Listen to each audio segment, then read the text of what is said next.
Dear young learners, parents and teachers, millions today are walking together on the road of education towards a new era of hope, progress and dignity, equipping themselves to face the uncertainties of the future and the challenges of the present.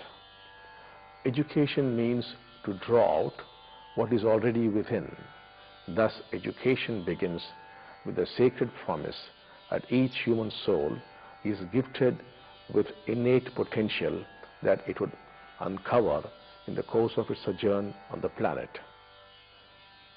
Total education, therefore, serves a twofold purpose. It helps discover, not invent, but discover the latent power and majesty of every individual spirit, so they could work to fulfill their destinies in the larger scheme of things. Secondly, education is one of the most powerful tools that has the power to alleviate the teeming millions from their deplorable living conditions, poverty, and help in creating material prosperity and dignity. Let every desperate teacher, struggling student, and parent remember that no child is born with an inferior gift. Every child is different and uniquely endowed in the garden of life. To compare one with the other is a crime.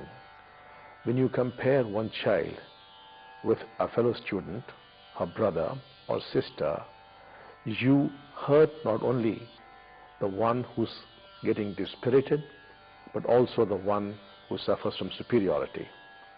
Without knowing it, you are sowing seeds of animosity, ill will, and envy in their young minds. These young children, when they grow up into adults, would develop a mental addiction to comparison. Comparison would not just stop with measuring one's talent against another, but it would extend into all spheres of life. They would begin to measure their wife or husband with another, their financial position with the other, their relationship with the other. Ultimately, they lose the ability to experience and enjoy life as it is. Theirs becomes a second-hand experience, always edged out between the momentary pleasure of having overtaken someone and the immediate disillusionment of finding someone placed better. Dear parent, is this the kind of future you are envisioning for your child? Dear teacher, is this the kind of world you would like to see? Dear student, would you like to carve out such deprived and tormenting emotional tomorrows for yourself? Comparison has perhaps made you into an ambitious person, but has it not taken away the sensitivity of love and intelligence from your lives? Has it not made you more separate from the other? Have you not become someone who envies another's success instead of enjoying it? If you have been fortunate in having parents and teachers who brought you up with an abundance of acceptance and love, then pass on your legacy to your child also. If not, let not history repeat itself. Bring forth the strength of affection from the depths of your heart. Become conscious of the temptation to compare, and you would very naturally abstain from it. No matter how many examples society might offer you of people who rose to power and position on the strength of comparison, envy and hate and what is hurting is always wrong, and one must keep away from it. Let us now take a look at what comparison does to efficiency.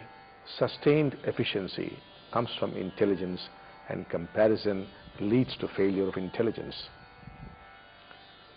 When the educator and the parent compare one student with another, the student develops inferiority and loses self-worth. The student cultivates self-hatred, which in turn unleashes the destructive tendencies within.